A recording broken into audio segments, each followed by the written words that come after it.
Hello, everybody, and welcome to the Baka podcast.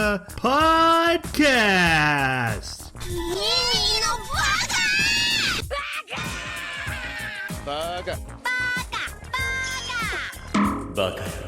It's amazing how every time you open your mouth, you prove you're an idiot.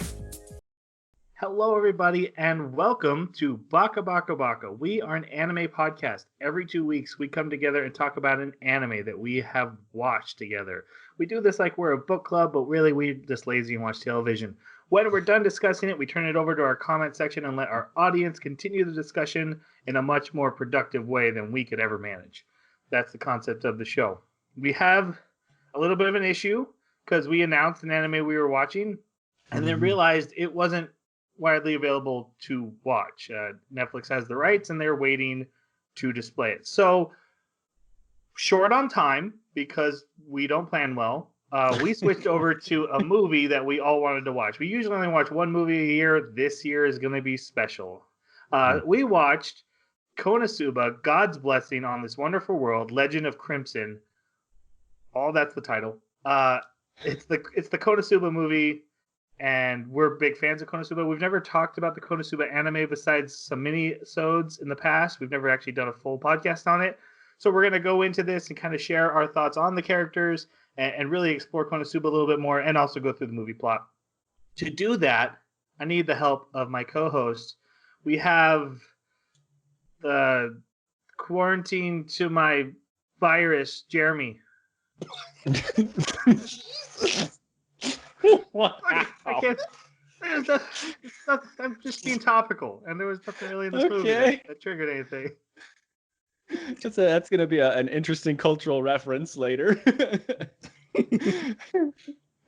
Yeah, doing great. I actually finally got a chance to sit down and play some Final Fantasy VII. What with the class changes due to the not really quarantine, but kind of social distancing thing. Everything kind of changed with classes. So I actually have some time and Final Fantasy VII Remake. Mwah, so good. So good. It's probably like a lot of nostalgia talking there, but oh my God, it's so good. I think I'm on, what is it, chapter 12 now. I don't know how many there are, but it's, yeah. Here's a Feels question. like I'm pretty close to the end. Do you now envision the original in the graphics of the new one when you think back on it? No, I still see the old graphics. Yeah. There's moments where I remember so clearly what was in my mind's eye when I was playing it the first time and the way that I imagined the characters to behave, and they really captured that so well. Tanya's actually watching it with me as I play. It's the first time that she's actually gotten to really dig into Final Fantasy VII. And yeah, it seems to be good for someone who's even new to Final Fantasy VII. I don't really know what that would be like, so it's hard for me to guess like how good the game is on its own without nostalgia. But yeah. Do you guys feel sad that you already have long beards and now you can't really grow a quarantine beard? Just curious. It just gets messier. That's all. But yeah, because I haven't had a haircut in like 3 months. There you go. All right, then we have Jason's here too. How you doing, Jason? I'm spared this week, yay! Yeah. I don't know how to make that worse without being offensive, so I'm just gonna take the foot off the gas, let it go. You can just flip it. Okay. Anyways, I'm doing fantastic. I watched a great movie. I've been able to play a bunch of Call of Duty with my favorite cousin and Troy.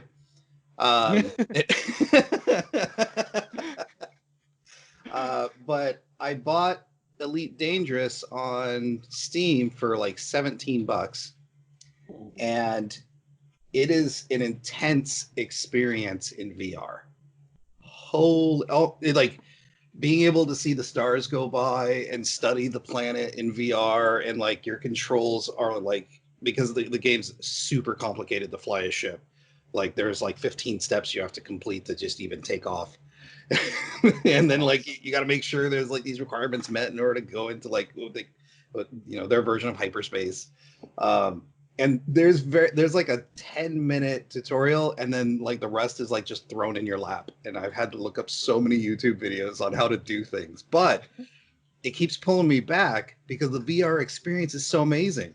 But because it's so intense, I can only play it for like an hour, and I have to go, okay, I'm done. I'm playing something else. Well, how does I remember when they were coming out with the EVE Online VR game, and they were doing I swear I heard that they were doing you could target things for your missiles by looking at them. Had eye tracking. Yes. Does Yeah, this do that too? Yeah, so it's interesting because not only can you target things, well, you get a reticle and then you can hit T to target the thing you're looking at. That's awesome. But there's two menus on either side of your cockpit, and you actually have to look at that, and then the menu will appear. Oh, that's so cool. Actually, you have like 5 different menus that do that, but those are the two notable ones. Cool. But it's the closest thing to the old X-Wing that I've ever played. Because your fire management, your energy management, your shields, like that stuff, I have not found a flight sim that kind of gave you that granularity until I played this. And not only it's helpful with like tracking targets and stuff, and the dogfighting is very much like X-Wing. But yeah, being able to manage your resources while you're in a dogfight has been really fun. That's cool. All right. And my name is Troy. I've also been playing Final Fantasy VII Remake. And to answer Jason's question, it's always looked like that in my head, and now it just caught up to what my imagination always pictured. For some reason, I always just like fluffed it up in my memory. Also, the remake is directed by Tetsuya Nomura. I know I'm butchering that, but the guy who makes Kingdom Hearts games. Which I can definitely feel like in the dialogue and the acting, the way characters don't talk when they should. They just go, and then they like walk away. And I'm like, wait, that clearly should have been a conversation. Why did we have these super long, awkward pauses? That's a super Kingdom Hearts thing to do. But he also directed the Advent Children movie, so there's all these references to that. I'm loving it. Also, due to Zach Braff and Donald Faison starting a podcast that I've been listening to, I've gotten back into rewatching Scrubs, and it really is my favorite sitcom of all time. There's funnier sitcoms, but there's no sitcom that like gets life better than Scrubs. And it's just one of the best shows to watch. I love it. Now you mentioned that there's some really big differences between the old one and the remake, so it's not a frame for frame remake, it's a inspired remake. I have some theories, but I'm keeping that close guarded to the chest. Fair enough. They did a lot of fluffing out, like the whole Don Corneo, which no one thought they would add in the game. They did. Instead of just they did. running and grabbing a wig and a dress, and then going on with the mission. There's like these 3 guys. You got to enter a fighting tournament, and you have to enter a dance competition. There's all this extra stuff to do, and that's everything's just padded out and more. There is a little. What do you call it in anime? The episodes where you just filler. Yeah, it feels like there's some filler sometimes, but for the most part, I'm loving all the changes. I love it. Like I said, it's Kingdom Hearts JRPG style storytelling. So I'm sure at the end they're gonna be like, our hearts are connected, and I'm gonna be like, yep. Yeah, I would say as far as like frame by frame, I would say they basically just kind of took those frames and spread them apart and then came up with stuff to connect them. So they're all still there. It's just there's a lot more too. Yep. All right, let's go on to talking about the movie that we watched because we did not watch an anime. We're gonna do non-spoiler section. Jeremy, you picked this last minute, saved our lives. What did you think of the Konosuba movie? I couldn't be happier. I love this series. I love this movie. This is my type of humor. Fantastic. Kept me laughing the whole time. Laughed so hard I cried. Just they don't fail to deliver every time. Excellent. All right, Jason, how about you? I'm just amazed that not only through the first 2 seasons was it just fantastic comedy. Like I don't really like anime comedy too much, but like they took the isekai formula and they just made Seinfeld. But they outdid themselves again with this movie. There's so many good memorable moments. It's hard to like go, oh, I loved this moment and this moment when you're just like, I loved all of that.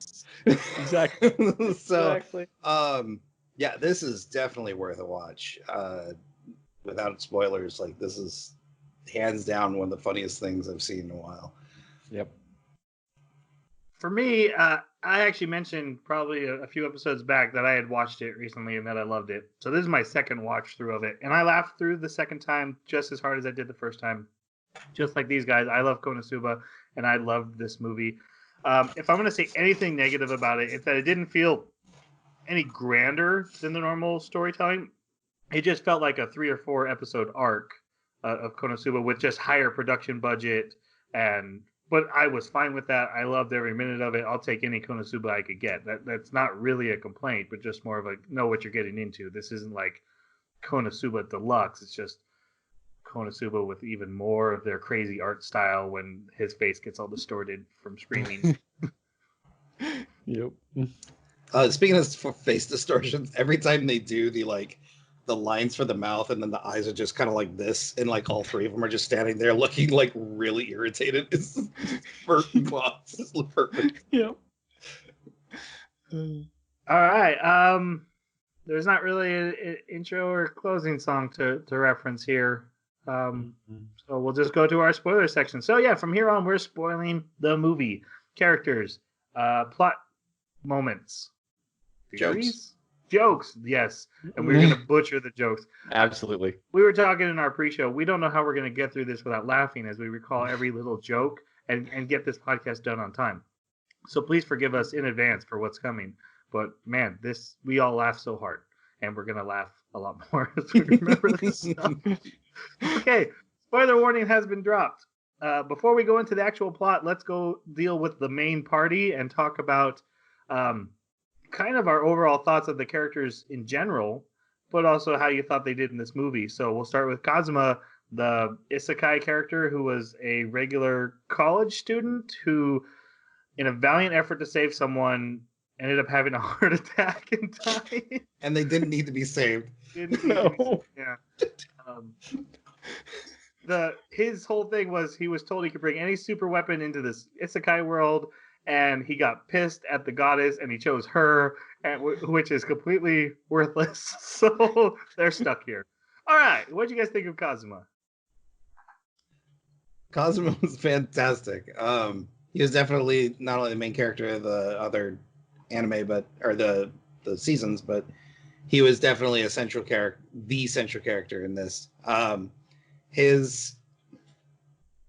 He goes through this phase of the popular phase. You know, he still thinks that, like, if I was in an anime, what would it be like right now for me?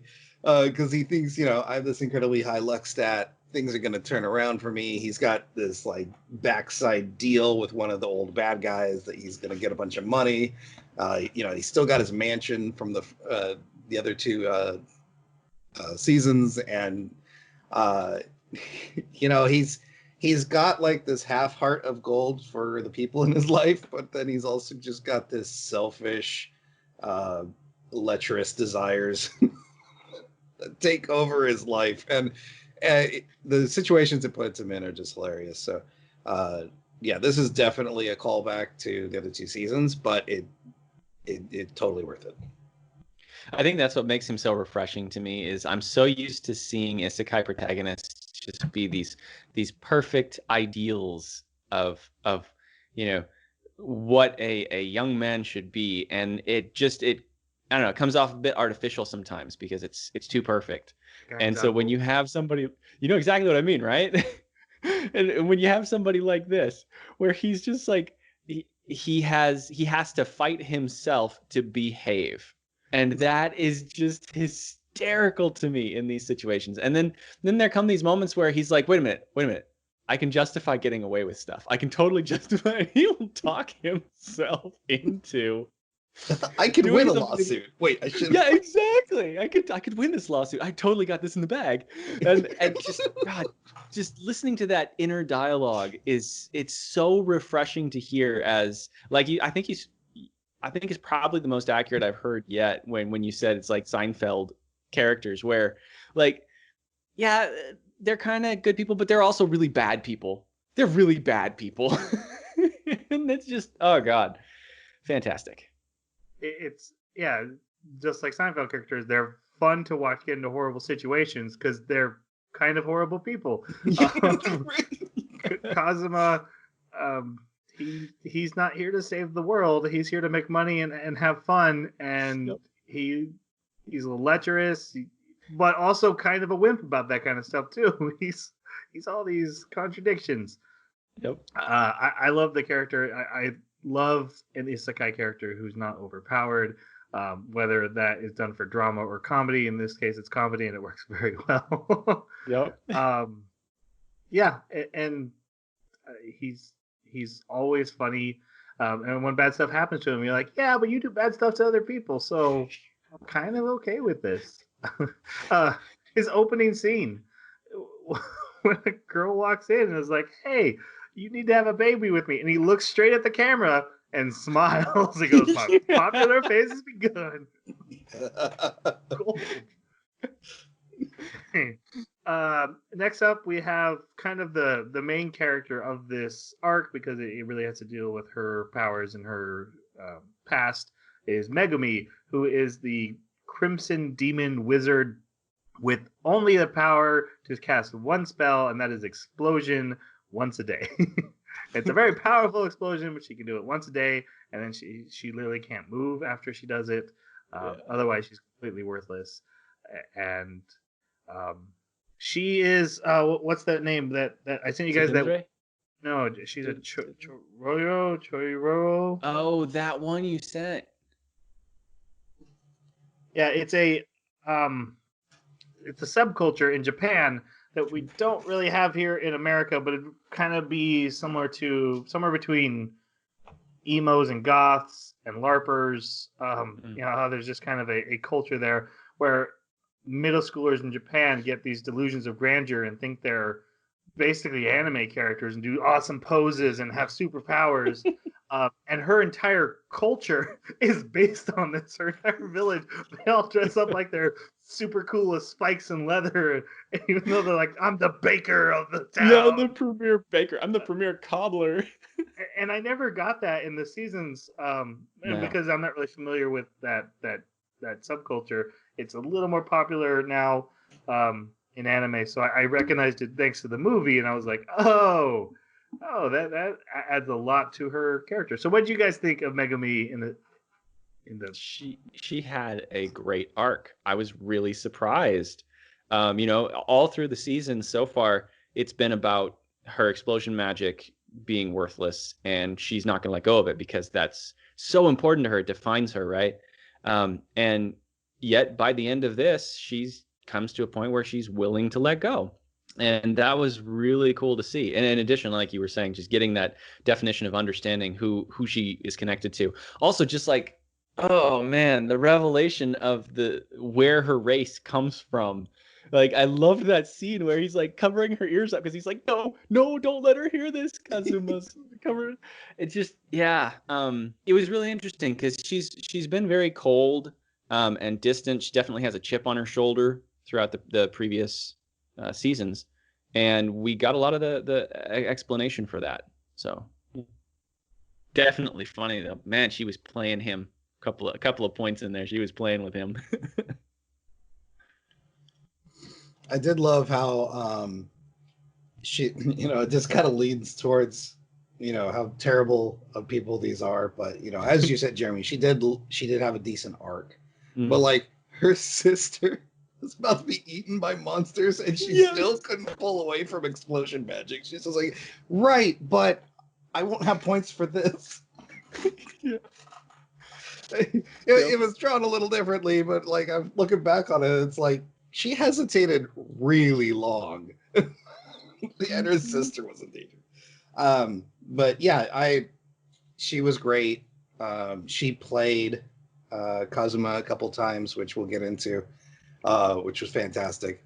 And yeah, it's funny because you've got these wizards doing these sweet cool poses and everything, and when they've got these great powers, you can kind of buy it in the form of anime, but then when they don't have power, it just looks ridiculous.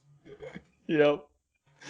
I loved the introduction when they show up and they're like doing their special introductions and power thing and everything, and then Kazuma's like, "Yeah, it's so nice to meet you. I'm Kazuma." And he's like doing it too, and they're like, "Someone who's greeted us with a proper introduction. This is so great."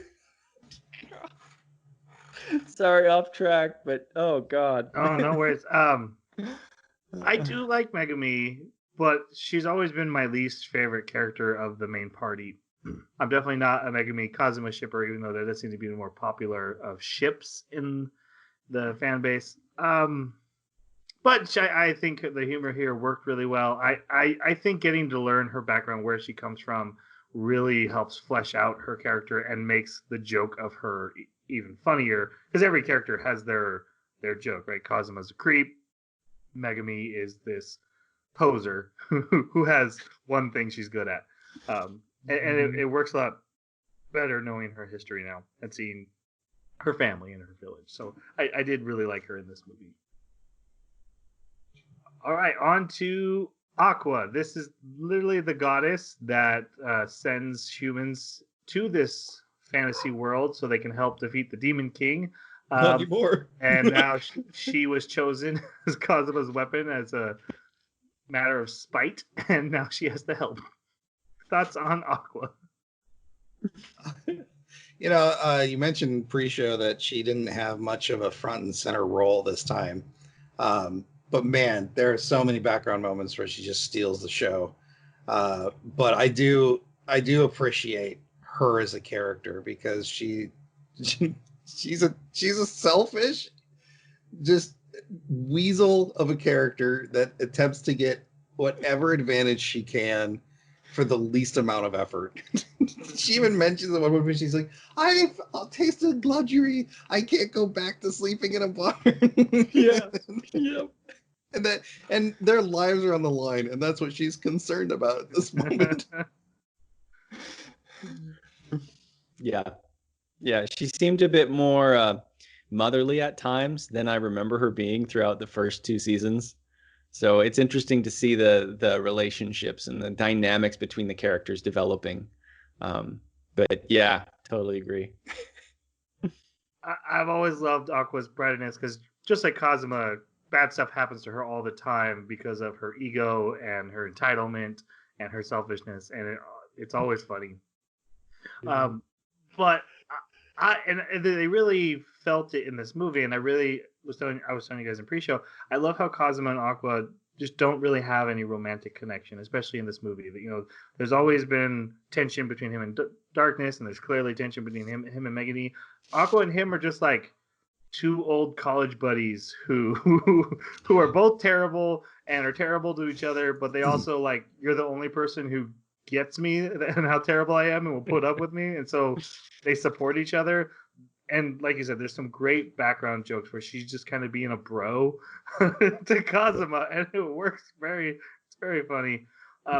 Want to ask though, because I had this thought on the second time, and it was a little bit of spoiler jumping ahead, but we find out a lot of what's going on with this Crimson Demon Village is due to another human who came to this world. And since Aqua was in charge of sending humans to this world, that's technically on her. And it makes me wonder how much of this world's being screwed up is all her fault. Like, what if the Demon King is just a guy that she sent and totally ruined this world and has had spent her entire goddess life fixing? I bet you're right. You're right. I would not be surprised at all if that is the case. Because we find out that this Crimson Demon Village is all because of a guy who came here from Aqua, assumedly. Yeah. All right. He just doesn't care what their name was. Just threw one out. Yep. They want to be called Crimson Demons, and they want to have red eyes. I gave him red eyes. No purpose. last character in the main party, and that is the paladin who can't swing a sword to hit anything to save her life, but that is not what she lives for. Her name is Darkness. Thoughts on Darkness? I really wanted to see more of her. She also kind of took a little bit of a background seat. But I do love that she gets like straight up called out for her kink. And she's just like, not only does she not deny it, but she's just like embarrassed. Like, how dare you point that out in front of everybody? Yeah. But my favorite part is that she's upset that there's not enough men around. Yes. There's no male orcs around, so she went out just kind of looking for enemies to see if she could find male enemies. That was hysterical.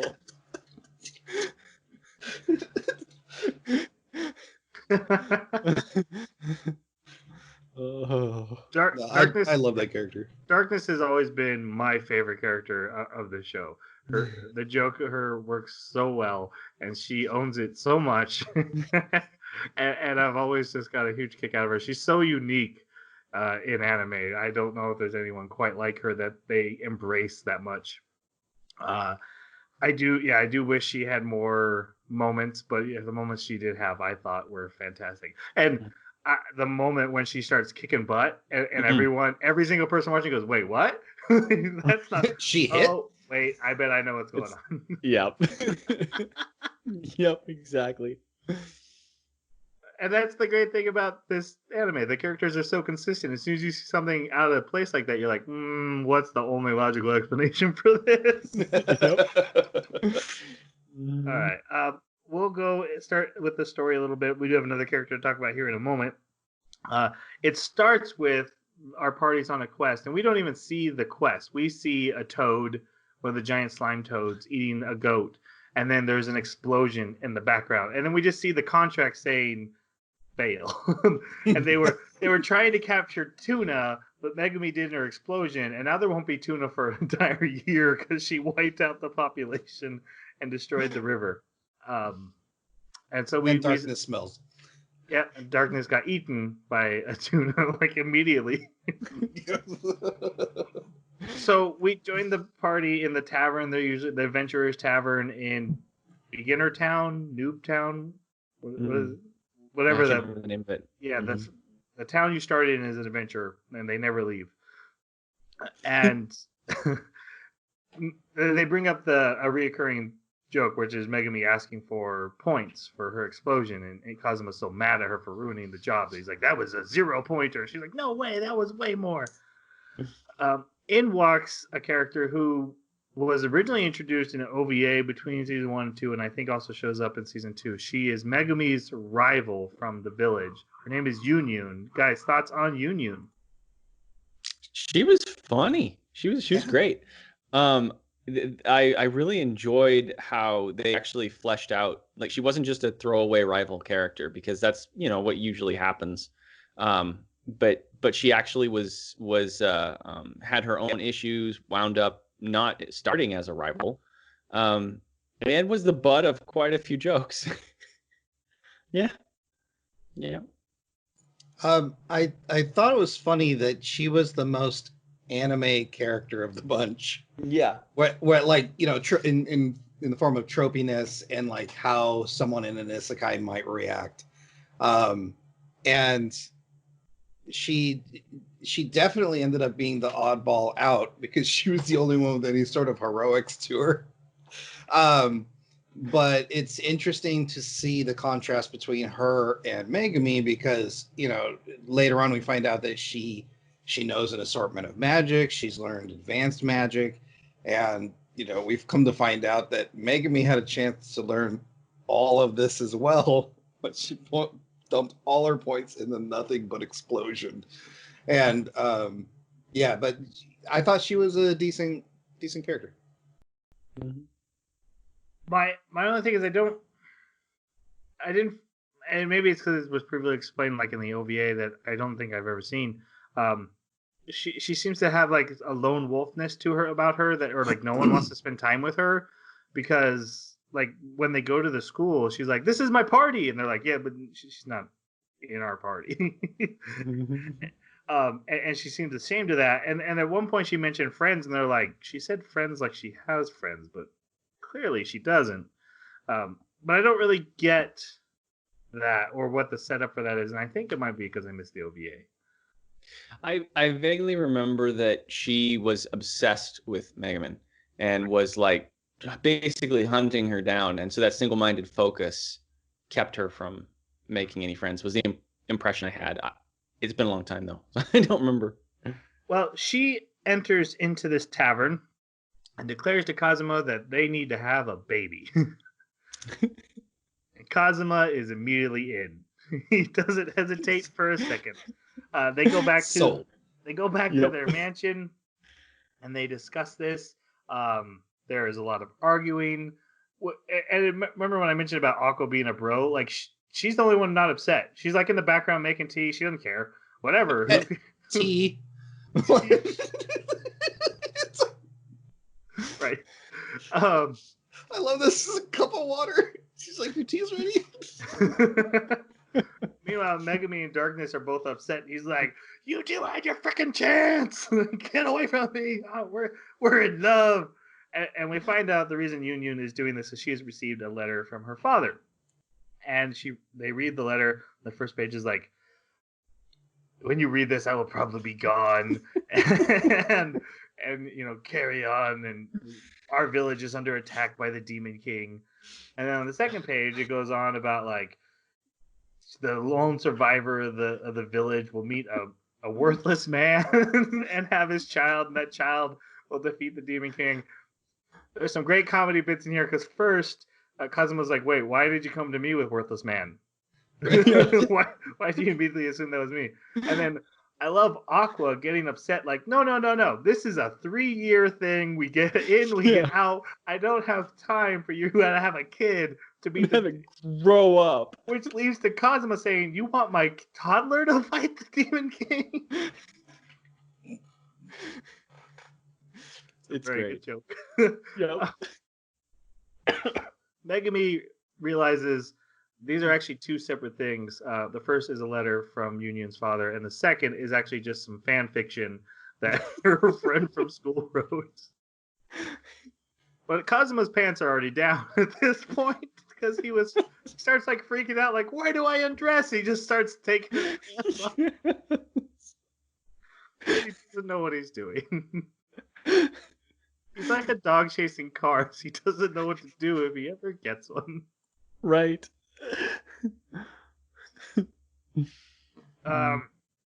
Any other moments I missed of comedy beats in there? No. I can't just talk about the moments one by one. No one wants to hear that. I do. Yeah. I don't know what else there is, to be honest. Like, the comedy gold is what makes this anime. Yeah.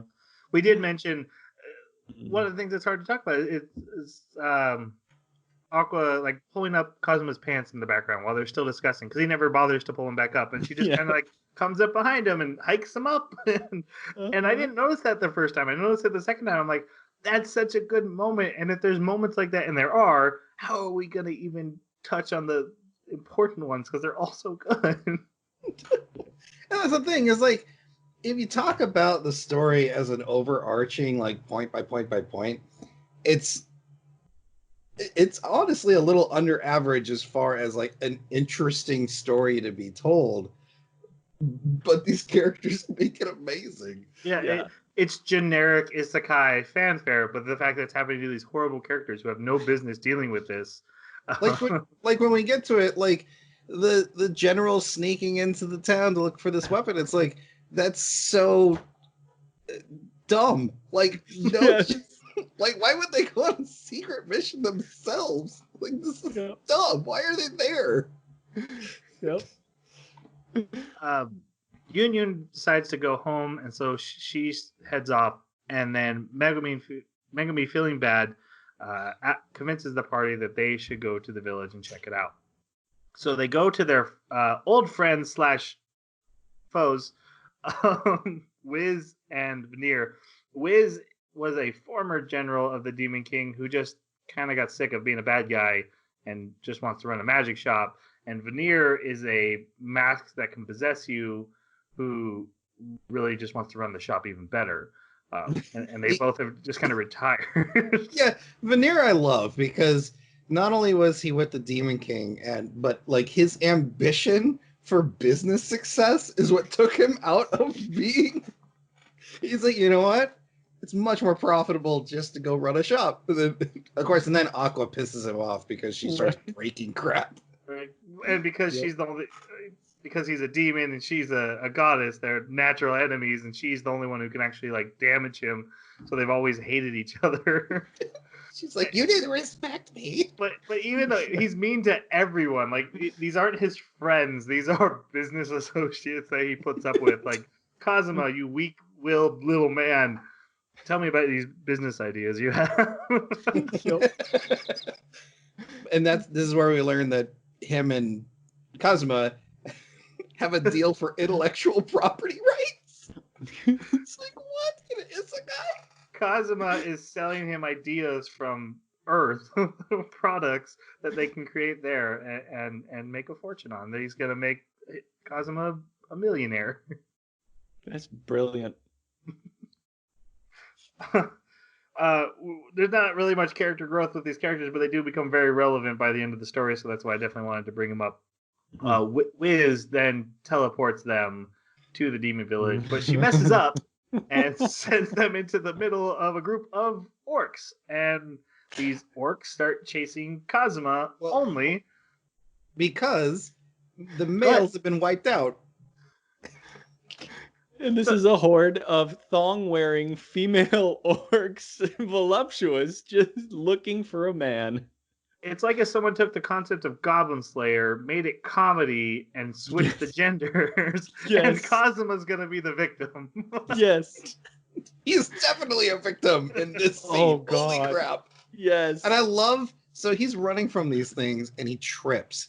And the moment is so amazing because it's drawn like he's got this look on his face like, oh, and he's got blushed lips or blushed cheeks, and like little stars are following behind his feet. How the orcs are seeing him. Oh God. And just the comedy timing and just the layout, the choice of these beats, of having him being in the position of, you know, Predator taking advantage of a moment where Union's running in and being like, I'm gonna have your baby. And he's like, yeah, I'm gonna do it. I'm totally gonna do this. And now flip it, and he's in a situation that's far worse, but it's kind of in some ways a reflection. And it just, oh God, so great. And when they don't even like, they pull no punches with the way that they draw these orc women. And it just keeps getting better because as the orc lady is sitting on top of him, ripping his clothing off of him, and the other orc lady's arms are like popping in from off screen and pulling his shirt up, just pulling it up. It's not pulling it off, just like baring his chest. Just like, oh God, he was so I don't remember I can't think of the word right now, but just the humiliation of it for him. Well, Just, and by this point in the story, even though it's really early on, you're still going, yeah, he deserves this. yes, exactly. And then he's trying to think his way out of it. So he's like, but I don't even know your name. I don't even know your name. And so she tells him her name or something. And then he's like, how old are you? And she's she's a 16-year-old orc. Now, not to get too politically correct or too much devil's advocate, but I do know some people have an issue with this joke in particular because it obviously is making light of rape and female and male, which is very rare. But I see Konosuba has always had very ecchi humor, and this just kind of fits in with it. Like we said, because Kazuma's a creep who's always like, he never actually molests anybody, but he's always insinuating he might. He always flirts with the idea. I mean, his power is to steal underwear, right? Steal panties. The way he like does his fingers. He's always been very sexually aggressive, even with his friends. Right. So the fact that his opening thing is that he runs into these super sexually aggressive people towards him. Works on a karma level, and I think it works in the way it's presented, but I can understand how some people would be upset by that. It doesn't to me because it fits with the rest of the ecchi humor. And Yeah, in plus, the I end, mean, you know, nothing actually happens to him. Yeah. He Plus is they're traumatized. Well, he is traumatized. God, I Emotionally love his scarred. traumatized scene. Plus, they're orcs, and there's just something like I don't know. There's something so funny about the way that they're drawn. Like they're almost mindless in their sexual aggression, in the way that they're running. It's clearly a joke. Yeah, I also, and we already mentioned it, the moment with Darkness when she learns that there are no male orcs left. Oh God. So there's no one to attack her, and she just faints out of shock from it, and he gets left behind. They're even yelling at her. They're like, "Stop being depressed. We need your help." So the savior of the day is Yunyun, who finds them and basically drives off the orcs with a spell. And then they go and they sit in the woods. So Kazuma, who like butt hanging out, climbs up to Yunyun like, "You're my hero. You saved my life." Getting snot all over my robe. And then he lays in Aqua's lap while he recovers. And then while they're sitting there recovering, Megami, to cheer him up, starts mentioning that all the wizards of her village have tattoos, and Yunyun's is that. And then Yunyun freaks out like, "Yeah, how would you even know where my tattoo is?" Then, this is all setting up a great joke. These Demon King forces show up. These trolls or goblins, monsters, and they're all hiding. They're like, "We gotta be quiet." And Yunyun and Megami are arguing. And they're like, "No, you guys need to be quiet." Darkness is like, "Hey, tell them to be quiet." And Kazuma goes, screaming, "I need to know where that tattoo is." Yeah. And then they get attacked. Yep. And just the way that they did the art for his face when he's so traumatized because of what just happened with the orcs, and he's laying on Aqua's legs, and when Megaman starts talking about where the tattoo is, like his whole face just kind of gets this troll grin where it starts to brighten, but he's still laying there. He's still traumatized, but he's not. It's just so good.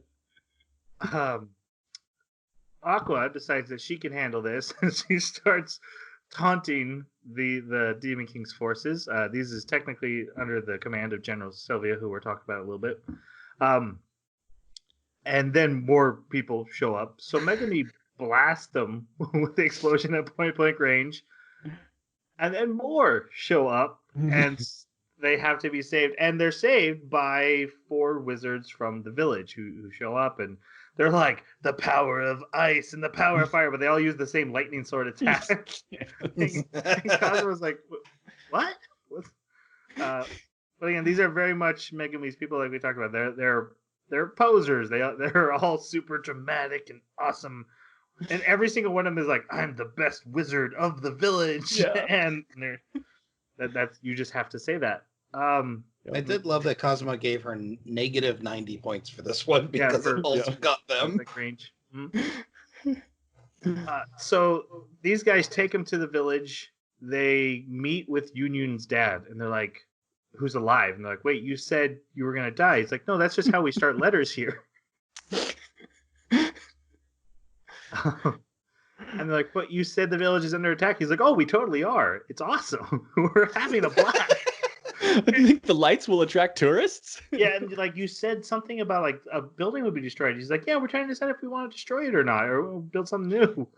And they go to the battlefield, and literally wizards are just like out there freelance casting and blowing up Sylvia's army left and right, and it's like the funnest day they've ever had. It's just a regular day for them. I'm like, "Oh, so we're not needed here at all." Nope. So because they have free time now, they go and visit Megami's family.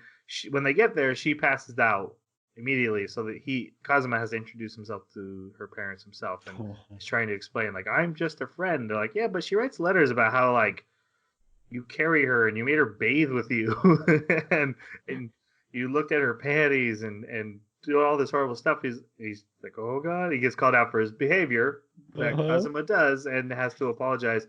Then they find out that Kazuma's going to be rich soon, and they are not a rich family. They're clearly like living in a shack. Yeah.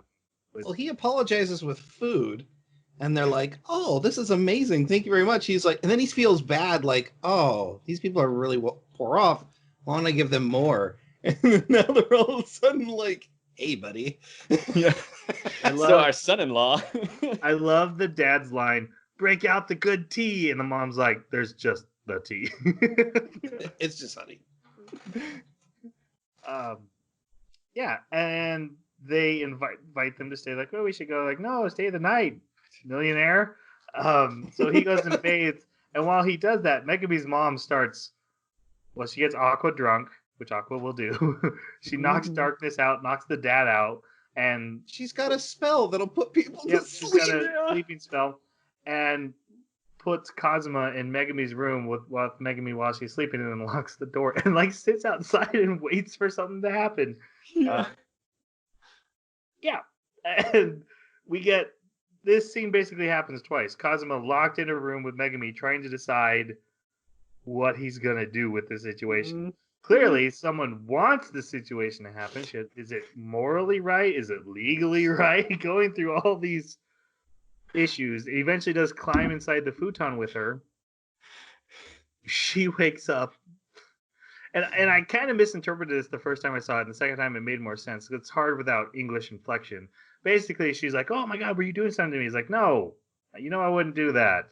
I'm not going to do anything to you. I haven't done anything yet, and I'm obviously not going to do anything." And she's like, "Oh, so like you wouldn't want to do anything with me?" And he takes that as a green light and goes 100% the other direction, throws off his down. pants. Yeah, pants down. "I would do everything to you." And she's out the window going to her Union's house.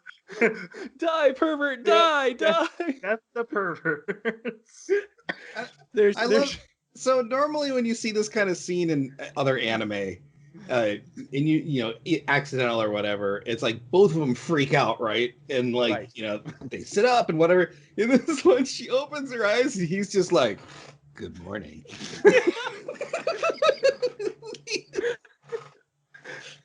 Also, there's a moment when she's like, "Yeah, of course she wouldn't do anything like that." And he's laying there and he's like under the blankets. They're pulled up really high, and all of a sudden his eyes change and he's like looking. I swear he's looking at the camera, right? And the way that they drew the eyes change, where he's like, "Yeah, come on, believe it, believe what I said." So, there's a whole thing I think we skipped over though, because while he's in there, before he lays down in the futon, he starts thinking over himself like, "Oh, I probably shouldn't do this.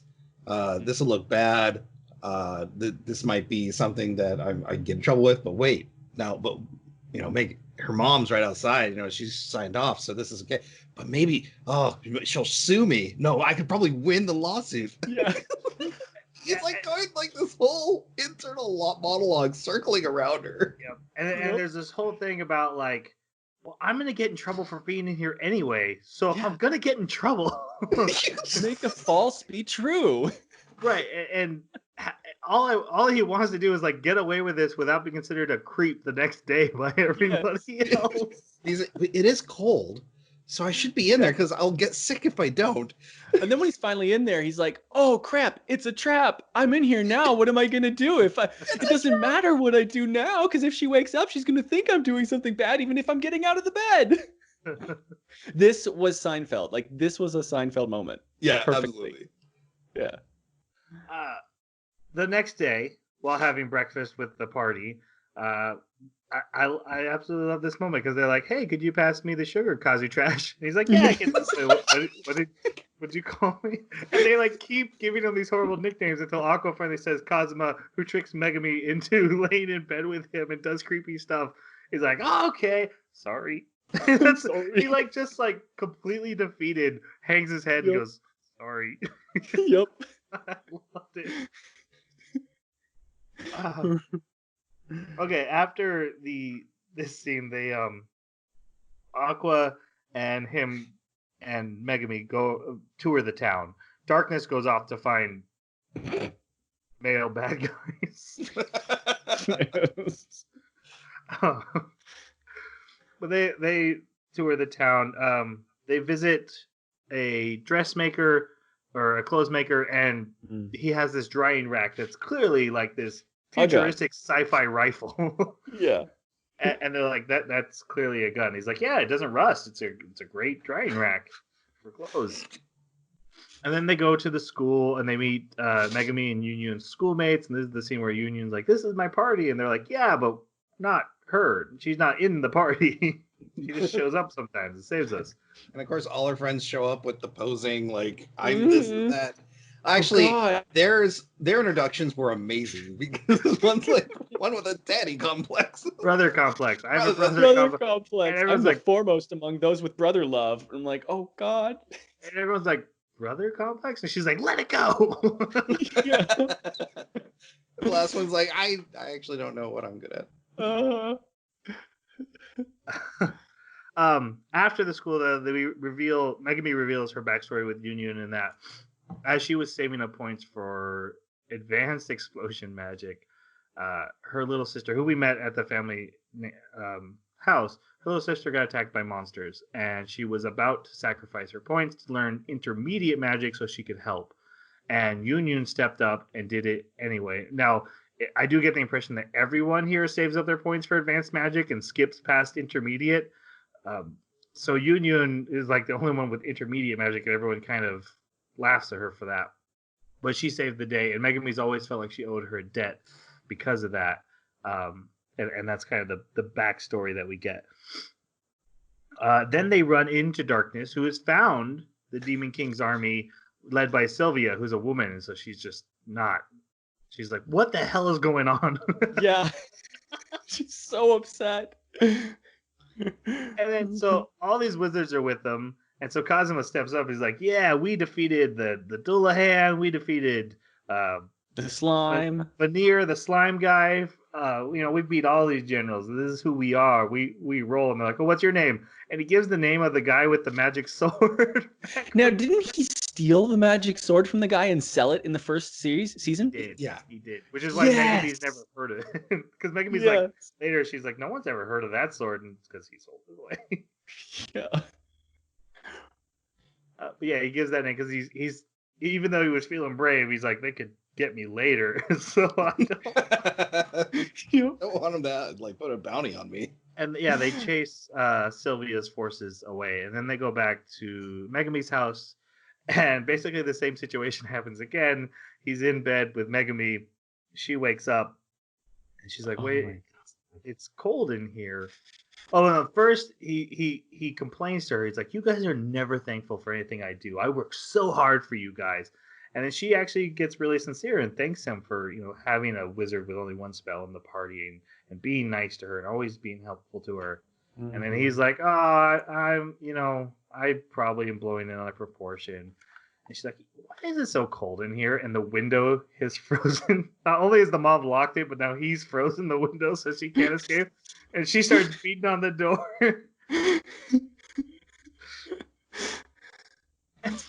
And then they get into bed together and he starts icing the back of her neck. And she's like, "Oh, you just want to cuddle that bad." And then she remembers that Darkness says that he always chickens out. So she does. She cuddles up with him. And he's like, oh, this is happening. This is happening. And then it does the Konosuba. And it says, the Devil King's army is attacking. He's like, "Oh, of course they are." And he is so angry. He's so upset. And the Devil King's forces are attacking. He doesn't give two craps about like whether or not he could defeat them at this point. He is so pissed. They run outside and Sylvia's like tiptoeing around the house for some reason alone. And he like pulls out his sword. He's like, "I'm a gender equality, so I'm gonna kick your ass." She defeats him easily. She's like, "Wait, you're not the hero guy. Who are you?" And she captures him in her bosom. Oh my god! And he's like, "This is awesome." I love it too because like she gets him, he goes thunk, and then like he's motionless. Yeah. For the longest time, okay. Like no struggle, no attempt to escape. To paint the scene a little bit, she is a towering woman. She's huge. She's very tall, and she's very voluptuous. And when she grabs him and pulls him into her, of course, his head sinks right between her bosom. And yes, he just goes limp like a rag doll. And to the point where she's even complaining, like, stop breathing so heavy on my The chest. others are like, we'll save you. And he's like, I'd prefer you didn't. His, Yeah, his inner monologue is like, this is a trap. I need to get out of this. But out loud, he's saying, thank you. Thank you. We need to talk about Sylvia, who is the villain of our story, the general of the Demon King's army. What'd you guys think of Sylvia? What a great villain for a short story. Like this, like she fits into this world so well. Yeah. Not as a bad guy or some sort of big bad evil villain. Like she's just as terrible as these. Just four. another wretched person. Yep. Yes. Another wretched person doing her job. Like it's not like vindictive or anything. Yep. Right? Oh God. No, I thought that she had some of the funniest moments, and some of the jokes that were between her and Kazuma were the best. Like, of all the jokes in this. Are stuck at the door. And like when she devolves down to the point where she's like, "You're not gonna poke me? I'm gonna goddamn poke you!" And oh God, like I was dying. I was laughing so hard. Oh yeah. Plus at the very end, just like how things kind of shift where when she's finally defeated, as you know, I mean, it's not really a spoiler, but we're past the spoilers anyways. But like when she gets defeated, she goes out saying like things that the good guy would say being defeated. Right? So they're like clearly the bad guys destroying the good guy who happens to be on the enemy team side. Like just it's just gold. It's comedy gold. She's another great addition to the general of the Demon King army, because they're all so unique, and it's kind of not surprising why they find reasons to keep so many of them around, because they are unique characters each in their own right, and you could definitely see them being like a protagonist of their own anime somehow. Yep. But the scene devolves even better. Like it gets better and better because like he turns around and she's talking about taking him away and like threatening them, and he's wrapped his arms up around her boobs. You missed a little bit though. Oh, did I? Okay. Aqua blasts her with a holy spell, and he gets free. And then he just outstretches his arms and waits for her to grab him back, and she uses the tentacles to pull him back in. And then he's hanging from her boobs and yelling at his team like, "You guys don't appreciate me. I think I'm gonna switch sides. I'm gonna go with her. I'm gonna be in the Demon King army now." And she's just in shock this whole time. She's just like, "What is going on?" And to be 100% honest, this scene showed up on YouTube randomly for me one day, and it just kind of played. YouTube auto plays on videos on phones, and I was caught it out of the corner of my eye, and I was like, "What is going on?" And I watched it, and I'm like, "That's amazing! I have to watch the Konosuba movie. I can't believe I haven't watched it." And it was this scene where, as they're yelling back and forth, she reveals that she's a chimera. She adds parts to her body. That is what she does. And then she's actually a guy and has turned herself into a woman, but she still has male parts because he's being insensitive to women. He's like, "Oh, you understand women." And she's like, "I understand women and men because I am a man." And he like looks up. And his eyes go to Sylvia. What's touching my butt? Something's poking my butt. Yes, that's because something is. Oh God. Because of how wretched he has been in this moment, to turn himself over to her, to have him getting poked is well deserved, and I found very funny. Also, second scarring of his psychology. Yes, traumatized again. Which literally, like, then it will go to the Konosuba scene, or like a transition, and then like the next scene, he's seduced by her again, even though he just went through this traumatizing moment. No, I think you misread that because I did too the first time. It actually, so they go to this facility that we forgot to mention, and she lets him go. She's like, "I wasn't going to do anything to you. I kind of like you. I just needed to escape. I escaped, and now I'm going to break into this secret vault and get the mage killer weapon that I've been here to get, and I'm going to take out the village." And they go up to the door, and she has a device that doesn't work, and he And realizes why he hasn't left yet is hilarious. right. He's just standing there, and there's a video game controller and the Konami code, and he's like, "Oh, Konami code!" And he opens this up, and she looks at him and goes, "You don't really pay attention to what you do you?" Or no, she says, "Do the things you do not bother you?" Because he just let her have the weapon. Well, what happened? So this is the way I saw the scene. Right? They walk up to the thing. She tries her like barrier breaker. It doesn't work. Right. And so he notices the console, and she's like, "Oh, you can read ancient text." And he's like, forget what I said. Don't worry about it." And she's like, "You open that for me. You read that for me, and like I can do things to you." And then all of a sudden he's like, right, but it's not because he wants things done to him. It's because he now doesn't want things to do to him. He's afraid she will do things to him if he doesn't. Oh, yes. Okay. Because it was a form of torture. She's like, there's other forms of torture. Right. They don't have to be violent and painful. No, I do love that like she's like going in like, do these things not bother you at all? Yeah. Like, you just gave me okay, whatever. So she goes in, and he's like, push. Yeah. Pushes her down the stairs. Konami codes again. And I love that the controller literally has a wire. Like it's a real Nintendo controller.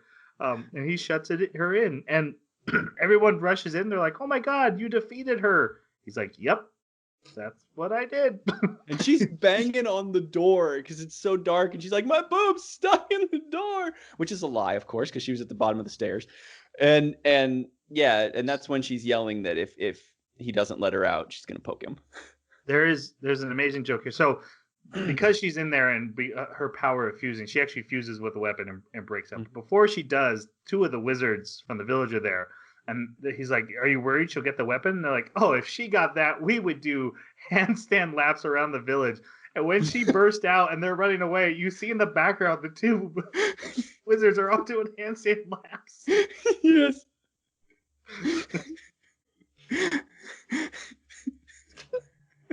So like, why?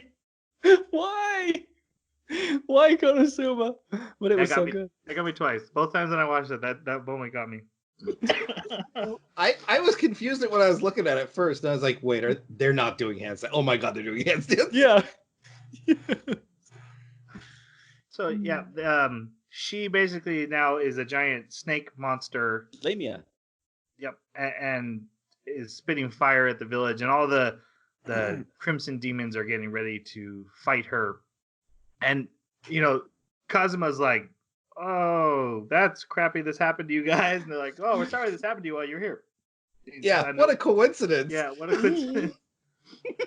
But they're excited. They're like, "Oh yeah, this is our moment."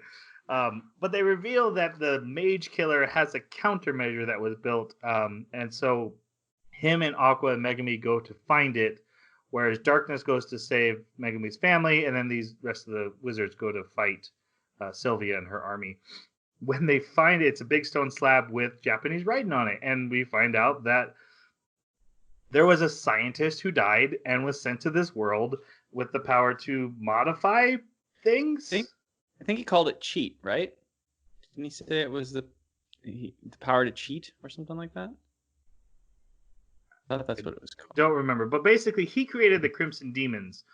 They were all just a bunch of posers anyway, and he gave them their powers and their red eyes, and then called them the Crimson Demons, which they thought was cool because he just made that up. And then basically he was trying to get rid of them, and they wouldn't leave him alone. Right. Mm-hmm. And he built the Mage Killer, which had nothing to do with them, but they're like, "We don't like the sound of that. You need to build another thing for us." So he built a gun that would kill it. And that was his whole story. He's just this old guy who was in this world. And the entire time, Kazuma's covering Megami's ears like, "No, she can't know the truth." Yes. She can't know this is the origin of her race. Your entire origin story is just some scientist copying a fad in Japan. Yep. So they the wizards are fighting Sylvia, and she does a dispel on them, which basically removes their magic, their ability to cast spells. And she starts chasing them, and Yun saves the day. She wasn't in the bubble, so she's still got her powers, and she attacks Sylvia and crushes the army. And Sylvia starts chasing her. She has this huge hero moment. She's like, "I am you and you, and I am from the best in this village, and I will lead it someday." And her dad's like, so proud of her introduction. Yep. But then Sylvia starts chasing her, and she's like, "I take it back. I just want to be friends." Well, this is all a distraction so they could set up the gun. Aqua's powering it, and he's like, "All right, Sylvia, time to say goodbye." Click. What? Nothing happened.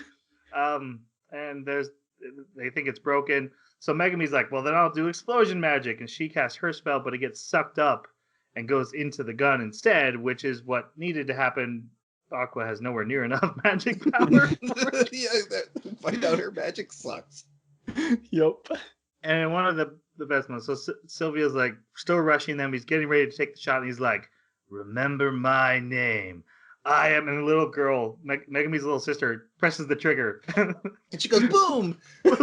It kills Sylvia, and the little girl stands in front of the explosions like, "I am the hero." Yep.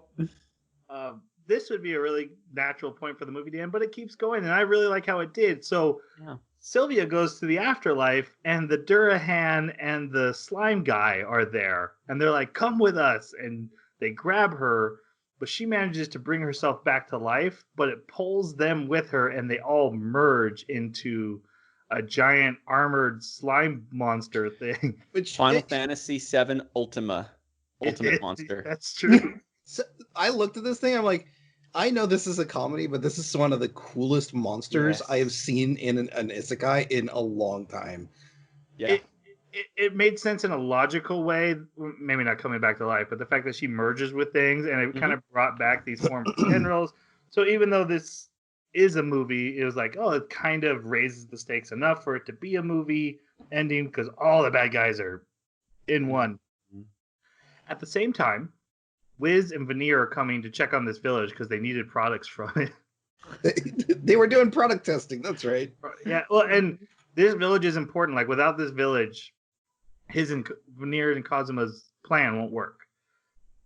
Yeah, because they need the craftsmen and their tools and stuff. Right, yeah. Which has now just been destroyed. Right, Yes. right. Which is why Aqua was really upset that she's going to go back to living in squalor because of this.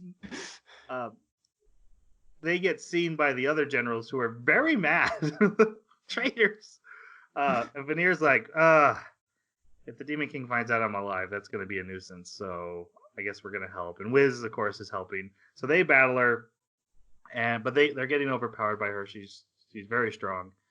So Kazuma and the rest come up with a plan. He finally decides to help. And he's like, what is her weakness? It's my popular face. I wrote down he decides to weaponize his popular face. Yep. I don't even think we've mentioned it. That's what he's been bragging about this whole movie. Is like, this is my popular phase. So it's a multi-part plan. One is for Darkness to go fight Sylvia with Veneer on, so that she's actually effective in combat. It's amazing that Darkness is powerful enough to do that. It just needs like literally hand-eye coordination to be good. Yep. It is funny because, like you mentioned earlier, like she lands some fantastic blows with these stunning move sets. Yeah. And then you're like, wait a minute. Hold on. Why is she landing blows? Yep. Yep. Even the Dullahan calls it out like, whoa, she's oh no, she's wearing a mask. Yeah. So the other part of the plan, Wiz gets all the villagers together and builds up all their magic power into one big ball that she can share. Yeah, you're right. Aqua blesses Kazuma as many times as she can to max out his luck stat that he needs, and then he won.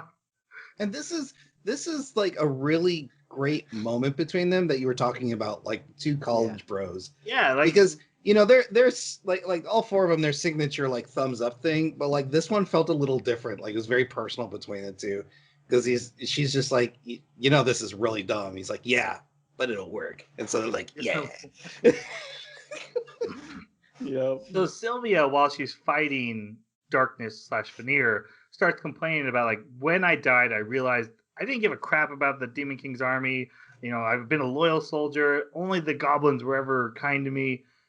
And I realized all I ever really wanted was just to be loved. I just want to be loved. And suddenly, Romance. Kazuma's standing on a cliff.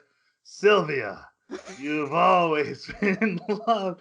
And he, like, strips off his clothes. And like, it shows his luck stat, like, literally pulsing her and drawing her in. She can't resist. And I've always preferred, as much as I like dub and sub, but I've always preferred the sub. And this is one of the reasons why. The way they say love you is Suki. And they just keep looking at each other, Suki. And then she looks back at him, Suki. And she pulls him in and puts him right in her chest. Yep. His hands are in her boobs and he's sticking out of her chest. And they just, I love you, Suki. He's basically wearing him like an amulet. Yep. The thing that's so funny to me about this is that he is completely insincere. He doesn't mean it at all. But he pulls it off so well. Such a scumbag. He really is. I was dying because of that. Oh. And then the last part of the plan is all that magic power is put into Megumi and Yun so they can cast combo spell attack of explosion and the lightning blade. Which is drawn beautifully. Like, this is some of the best combat stuff I've seen in a while. Megumi's explosions are always really cool when they go the whole 9 yards for final boss battles. Remember the metal spider was a really good one. Oh, yeah. But this, they definitely used the movie budget to get the explosion. And it actually hits a barrier. Yeah, she puts up a barrier and he's just like, you can let go now. And then it hits him first and goes through him into her, and just the pain on his face, like, ah! And then she goes, I know you were deceiving me, but I still love you. Yeah, exactly. And his final word is, this is my popular face. Yeah, exactly. And then he's in heaven. Yep. Well, kind of. What remains? Again, one I've seen twice and gets me every time, when he goes to the goddess in heaven and all it shows is a chair and you can't even see his body anymore. And she's just looking at him and she just barfs rainbows because he's so... So the reason they buffed his luck stat was so that there would be enough of him to revive and bring back. And even that was so ghastly that a goddess vomited it at the sight of it. But they do resurrect him because Aqua has that power that's been well established in the series. And everything is fine. They go home. They're welcomed as heroes. It seems to me that the dispel was permanent, too, for the rest of those Crimson Demons. I got that impression because Megamoon was saying that she really only needs to be better than Union. But hasn't Union always been the top of the village? I don't know, maybe. No, she just got access to advanced magic. How would that work if all the village was able to give their magical power to Wiz? That's what I was wondering, is if the dispel made it so that they can no longer cast it, but they still have the reservoir. Yeah, I don't know. I guess we'll find out if they ever return to this village. Mm-hmm. But what Jeremy's referring to is the final scene is they all go out for a picnic and Megumi hands her stat card to Kazuma and says, it's time for me to go on to advanced magic and leave the explosion stuff behind. I'm going to seal explosion magic away and start building into a more useful mage. And instead, he buffs her explosion spell with all her new points. He tells her to cast one final time, and she casts this huge, gigantic, bigger one than she's ever cast before. See it from space. Yeah. It like creates a shockwave in the atmosphere. The point being that Kazuma has trust in her explosion magic and has value in it, even if it's only one time a day. Mm-hmm. That brings us to the end of our story. I am But more convinced now than ever in your theory of when we did our mini-sode that dude with the mohawk is the demon. Oh yeah, yeah, me too. I want it so bad. I want the Demon King to just be a dude Mm-hmm. who, like, I don't know how this all happened. I just want to hang out. Yeah. But no, that dude in the bar when he's just like, heroes they need cheering sometimes too. Like that dude with the mohawk, he's Demon King. He's I always there. Yep. All right, let's go on to final reviews. Jeremy, you picked it. What do you give it? Oh, 5 out of 5. 5 out of 5. If I could go higher, I'd go higher. This is pretty much perfect, I would say, as far as my tastes go. Absolutely loved it. All right, Jason, how about you? I don't like anime comedies. I'm not a big fan of comedy to begin with. The actual storytelling, like the overarching theme, was fairly bland. This is a 5. Like, good lord, it is so funny. Their jokes are spot on. They spin the isekai formula in just the perfect way, and it's an amazing addition to the first 2 seasons, giving just giving these characters more depth. And sure, Megami was really the only one that had any sort of arc. All 4 characters are nearly irredeemable, but they're amazing to watch get into trouble. So yeah, this is a must watch. I am really gelling with the Seinfeld reference because not only is it plays with anime tropes, isekai tropes, but then finding that formula. What if all the characters were terrible, but you loved them anyway, but you were absolutely fine with terrible things happening to them, and that's where all the comedy comes from. And the way they distort faces and stuff with the animation, I think works so good. Konosuba is just one that has worked for me since the beginning, and it only gets better. The movie definitely worked for me. Like I said, I don't think it's a great movie, but it was definitely a great continuation of the Konosuba story, and so it's a 5. This is the second time I watched it. I was equally entertained. I thought like, oh, maybe it won't be as good the second time. Nope, still laughed my butt off at very specific moments. Yeah, it's a 5. All right. It's time for the announcement of the next anime we're watching that we have double checked. It's available to watch. Again, apologies for messing up. We are going to watch Beastars. You waiting for some sort of like drop or what? Yeah. Basically, I figured everyone just turned off the podcast. Oh, I'm done with these guys. They're just furries. We've talked about it in the past. I've watched it before. I wasn't sure it was quite appropriate at first. It's got really good storytelling, and I captured the other host interest enough that we're willing to watch it. It is mature. There's violence. There is sex. Not graphic, but it's definitely heavily implied. It's very mature themes. So please be aware of that. I don't know if there's nudity or if it won't count, but it doesn't matter. We're watching Beastars. It's 12 episodes, and then we will be discussing that when our next episode airs. So if you have comments on Konosuba's first 2 seasons or this movie, or what we're going to be watching in the future, you can leave comments on our Twitter at Baka Podcast. You can leave an email, theanimebakaclub@gmail.com, or you can leave a comment where you found the podcast, and like pretty sure it gets back to us. Unless we haven't responded to you, then do the email thing and let me know that didn't work. But so far so good. Yeah. Seems like it's on our end. Definitely leave a comment. If you didn't like the movie, just know your opinion's wrong. But You heard it here first. Wow. Okay. Let's go ahead and say goodbye. thanks for listening. See you next time. Suki Sayonara.